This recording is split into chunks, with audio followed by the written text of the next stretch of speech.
Age of Reforging, The Freelands. Age of Reforging. This one's a must if you love RPGs that give you total freedom, but where the world will punch back if you step out of line. It's a sandbox CRPG with old-school vibes but modern polish. Hit early access 2 years ago, and by April 2025, it finally got its full release. You play as a Reforger, fancy, right? Basically, the goddess of fate picked you to mess around in the Freelands, a lawless frontier where everyone's scrambling for power. Raid caravans, trade goods, play hero, or villain. The choice is yours. Gameplay's a mix of deep role-playing and tactical combat. Build your character from scratch, origins, skills, stats, go full rogue pickpocket or brute force barbarian. Combat's turn-based, Baldur's Gate style, but positioning matters. Light oil puddles on fire, shove enemies off cliffs, you get the idea. Plus, there's a morality/reputation system. Go full psycho, and NPCs will fear or despise you, locking you out of quests. Graphics aren't mind-blowing, but they're cozy. Solid package overall.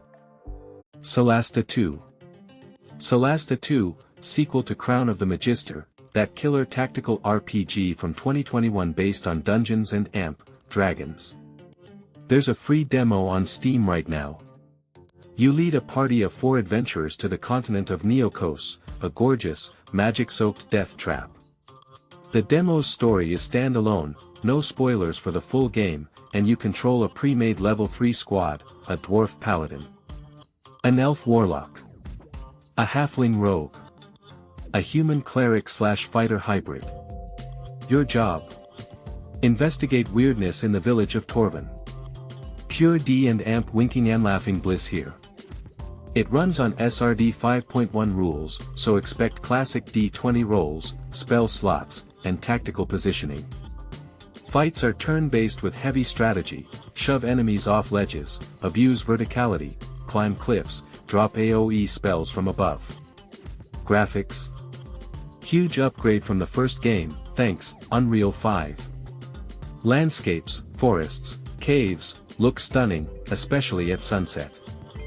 Facial animations and cutscenes are smoother too, though not Baldur's Gate 3 tier. Demo's worth a try, this sequel's got serious potential. Lords of the Fallen, version 2.0. Lords of the Fallen, the Soulslike that dropped in 2023, just got a massive 2.0 update, and honestly, it's like a whole new game now. You play as a Dark Crusader, one of the chosen few tasked with stopping Adur, a demonic god on the verge of resurrection. The world: Mournstead, a bleak, decaying realm drowning in despair. But here's the twist: 2 parallel realities exist side by side. There's the world of the living, Axiom, and the world of the dead, Umbral. You can switch between them using a magic lantern, solve puzzles, uncover secrets, or just avoid enemies altogether. The story's non-linear, with big choices. Purge the beacons to stop Adur. Embrace darkness and help him rise. Or take a third, even creepier path, no spoilers. Now, the 2.0 update. Game-changing. They fixed dodging, it's way more responsive now, proper Dark Souls feel. Added a dedicated jump button, finally, so platforming isn't janky anymore. Weapon sounds meaty. Every swing thuds like it should. And with 9 starting classes, warrior, mage, etc., hundreds of weapons/spells, and deep build customization, combat's a playground. Seriously, if you wrote this off before, try it now. It's that much better. Tainted Grail, Fall of Avalon. Ever wanted Skyrim but darker, with a heavy dose of Arthurian tragedy? Tainted Grail, Fall of Avalon is your fix. You start as a nobody, a prisoner rotting in a dungeon on the Isle of Avalon, a land rotting from within. But this is an open-world RPG, so you can become anything: hero, bandit, alchemist, even a necromancer. The story? Twisted, non-linear, written by Polish fantasy author Krzysztof Piskorski. It's 1,000 years after King Arthur's fall, and Avalon's drowning in decay. Your choices. Morally gray, with consequences that ripple. Gameplay's Elder Scrolls-style freedom. Go anywhere, fight anyway, melee, magic, stealth. Deep crafting, blacksmithing, alchemy, cooking. Even home ownership and fishing, because why not? Runs on Unreal Engine 4, so it's optimized well. If you love dark fantasy with real weight to your choices, don't sleep on this. AI Limit. Anime fans, this one's for you. AI Limit is a fresh action RPG with serious Souls-like vibes, released last year, and it's perfect for anyone who loves post-apocalyptic worlds and brutal Dark Souls-style combat. Developed by Chinese Studio S Games, this feels like something From Software might have made, but with its own unique flavor. Imagine Sekiro meets cyberpunk, but with tighter melee combat and zero jank. You're thrown into Mernweil, a ruined civilization where humanity is nearly extinct. The world? A wasteland of mutants, crumbling tech, and eerie secrets. You play as Eren, a mysterious warrior uncovering their past while trying to stop a cycle of destruction. The story's told subtly, through lore notes, NPC dialogues, and environmental storytelling. Combat is Souls-inspired, fast, rhythmic, and punishing.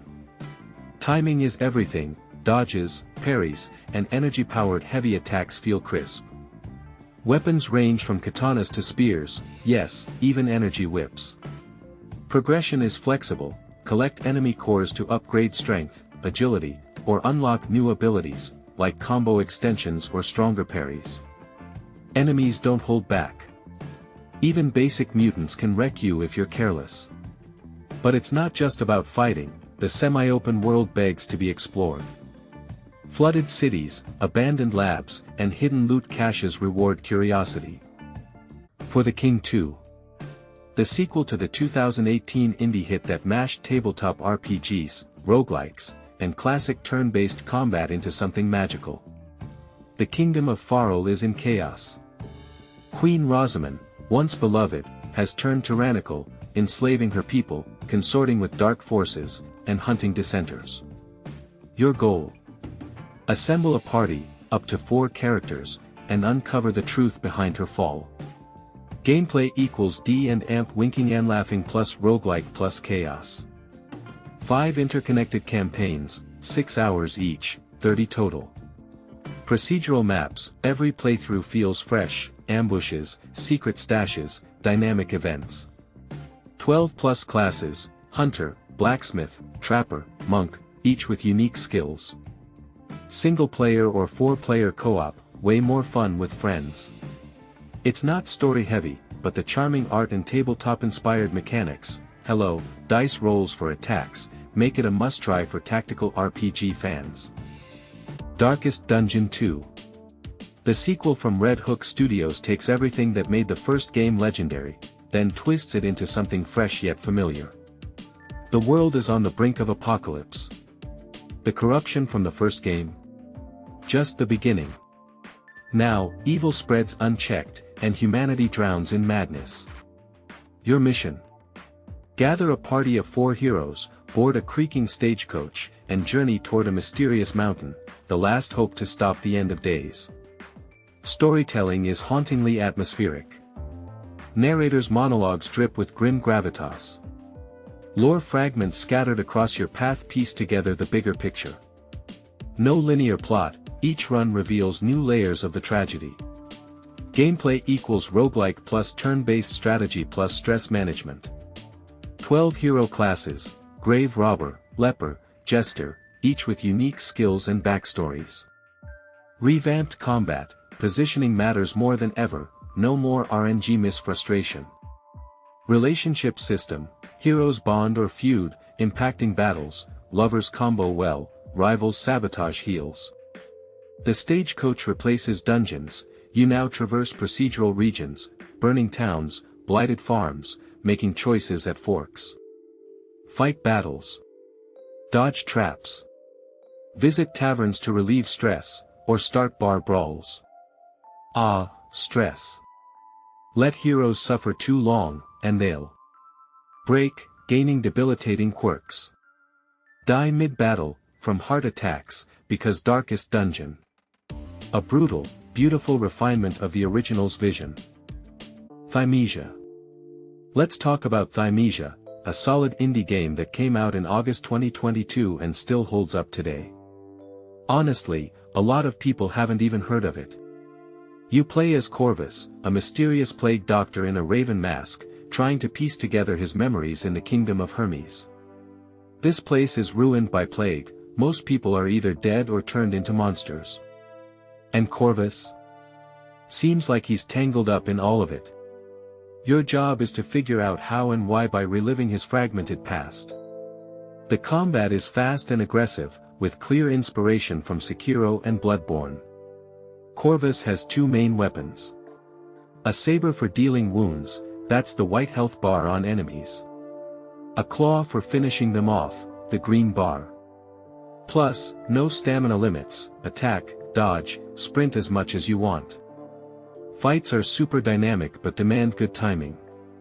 Enemies heal their wounds fast if you don't press the advantage. There's also plague weapons, abilities stolen from enemies, like a poison hammer or smoke bomb. They're one-time use at first, but you can unlock permanent versions and upgrade them. Visually, it's solid. Unreal Engine 4 does the job. The game's short, though, maybe 15 hours max if you explore everything. But those 15 hours? Packed with action. Mandragora, Whispers of the Witch Tree. This one's a dark fantasy side-scroller. You start in Felduum, a grim world spiraling into ruin. Monsters claw through reality rifts, people hide behind walls, and joy. A luxury. You play as an inquisitor, carving through heretics on orders from the priest king. Gameplay's a mix of Soulslike and Metroidvania in 2.5D, pick one of 6 classes, each with unique skills, the Vanguard tanks with a sword, the Embercaster slings fire spells, you get the idea. The world's huge, 75 unique locations, from Gothic Crimson City to plague-rotted forests. The standout feature? A witch's lantern that opens entropy, a dark mirror world with alternate enemies and secrets. Think Lords of the Fallen's Umbral Realm, but 2D. Exploration's classic Metroidvania, unlock abilities, like a cat hook, to access new paths. Locations are stuffed with secrets, 60 side quests, and NPCs with stories. Weak spot? The platforming. Icy ledges or vanishing mine platforms will frustrate you. But overall, it's a cool ride. Icewind Dale, Enhanced Edition. Now for something old school. A brutal classic, but a gem for fans of old CRPGs like Baldur's Gate, just with more tactical combat and a frozen northern vibe. Picture the snow-blown 10 towns of the Forgotten Realms. Cold cuts to the bone, ancient evil lurks under the ice, and you're assembling a 6-hero party to figure out why trade caravans are vanishing near Easthaven. Create your crew from scratch, pick races, humans, elves, dwarves, and classes, wizard, paladin, whatever. Combat's real-time with pause, and you must think tactically, position heroes wisely, use spells smartly. Even goblins will wreck you if you leave mages exposed. The Enhanced Edition added classes, Monk, Barbarian, and a Baldur's Gate 2 style UI. There's 6-player crossplay multiplayer too, each controls one hero. With friends. Next level fun. The world's linear, but exploring's still a blast. If you missed this classic, or weren't born when it dropped, it's worth checking out. Especially if you like slow, strategic RPGs. We Who Are About to Die. This is a unique gladiator roguelike with RPG elements, made by solo dev Jordy Laker. And for a one-person project? It's seriously impressive. You start as a random gladiator, a literal nobody with a randomized backstory. Maybe you're a former soldier, a slave, or a disgraced aristocrat. Each background gives bonuses and penalties, like extra stamina but lower earnings. Your goal? Climb from filthy fighting pits to the legendary Grand Stadium, earn fame, and win your freedom. Spoiler, you'll probably die trying. The gameplay's all about physics-based combat. Forget mindless hack-and-slash, here, you control every swing. To strike overhead, hold left-click, drag your mouse back, and release. Blocking. Right-click and move your cursor to match the enemy's attack direction. Sounds simple, but mastering it is brutally hard. Fights range from one-on-one duels to chaotic free-for-alls. Sometimes you'll brawl alongside allies, other times, you're alone against a mob. Pro tip, the targeting system falls apart in crowds, good luck landing clean hits mid-chaos. Between matches, you manage your career, pick fights, buy gear, from wooden swords to war hammers, train, or heal. Sponsors can lend a hand, which is nice. The catch? Permadeath. Die, and it's back to square one. Esoteric Ebb. An ethereal CRPG set to launch this year on PC, already turning heads with its demo. Developed by Swedish indie dev Christopher Bogren and published by Raw Fury, it's dripping with Disco Elysium vibes. You play as a clerk, a down-on-their-luck bureaucrat in the city of Norvik, where mythical creatures sell newspapers and ideology has replaced gods. Norvik's on the brink of its first-ever elections when, boom, a tea house explodes, framing you. Now, with a goblin sidekick named Snell, you're tangled in a conspiracy packed with intrigue and absurdity. The story kicks off with you waking up in a morgue, soaked, surrounded by rotting apples, corpses, and one chatty zombie. From there, buckle up. The narrative's non-linear, with decisions that actually reshape the world.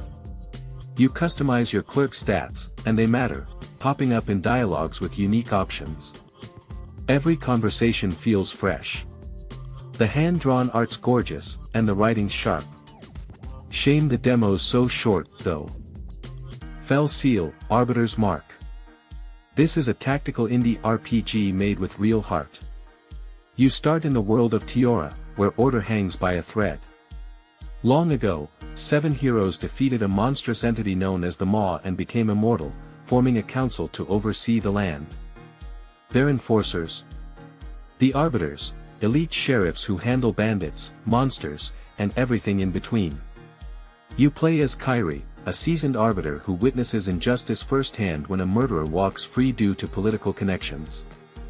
This sparks a chain of events where Kyrie and her squad uncover a conspiracy threatening the entire world. Don't let the art style fool you, the story's mature, packed with political intrigue and moral dilemmas, but without unnecessary melodrama. Gameplay revolves around leading a squad of up to 6 fighters on isometric, grid-based maps. Terrain matters, height, cover, and positioning all play a role. Combat is turn-based, move, then choose actions like attacking, casting spells, or using items. The real standout. Customization. With 30 classes, knights, plague doctors, you name it, and 300 abilities, you can build your team exactly how you want. The world and story are fairly linear but well crafted, and honestly, it's refreshing that the devs focused on a tight narrative instead of forcing an empty open world. Visually, it's a love letter to 32-bit JRPGs, but the writing holds up, and the Russian localization, if you need it, is solid. The story? Genuinely good. Granblue Fantasy, Relink. This is an action RPG that blends Monster Hunter-style combat with Tales of Arise flair, wrapped in a vibrant anime aesthetic. You play as the captain, Gran, if male, or Jita, if female, leading a crew of skyfarers aboard an airship exploring floating islands. Yes, the entire world is made of sky islands. Your main quest. Find the mythical island of Estalucia, guided by a letter from your missing father. But things get complicated when your friend Lyria, a girl with magical powers, gets kidnapped by the mysterious Avia Church and its leader, Lilith. The story delivers 15 to 20 hours of epic adventures packed with friendship, betrayal, and colossal monster battles. Combat is real-time with deep combo systems, dodging, and parrying. Each of the 20+ playable characters has unique styles, and you'll field a party of 4. Plus, there's full co-op, way more fun with friends than AI allies. Progression is deep, every character has a skill tree, and sigils, equipable buffs, let you customize builds, e.g., plus 20% damage or faster cooldowns. There's a light gacha mechanic for rolling sigils, but no microtransactions, everything's earned in-game. Refreshing, right? The first Berserker, Khazan. An underrated gem, a brutal action RPG with heavy Souls influences but its own explosive identity. You play as Khazan, a legendary general of the Pelis Empire who once slayed the dragon Hismor alongside his comrade Koreish. But instead of glory, the jealous emperor brands him a traitor, severs his tendons, and exiles him to a frozen wasteland. Left for dead, Khazan strikes a deal with Klinka, a sinister spirit from the underworld, gaining supernatural powers for one purpose: revenge. Classic fallen hero returns with a vengeance stuff, and it's glorious. Combat blends Sekiro's precision with Nioh's aggression. 3 weapon types. Heavy greatswords for tanky playstyles. Dual blades for whirlwind combos. Spears for lightning lunges, but stamina heavy. Each weapon has its own skill tree for unlocking charged attacks, combos, and upgrades. Visually stunning. A cel-shaded anime art style brings icy peaks, dragon ruins, and mines to life. The late-game bosses and zones are jaw-dropping, only the starting area feels a bit bland. At 15 to 20 hours, this isn't just another Soulslike. It's a must-play for action RPG fans. Don't sleep on it.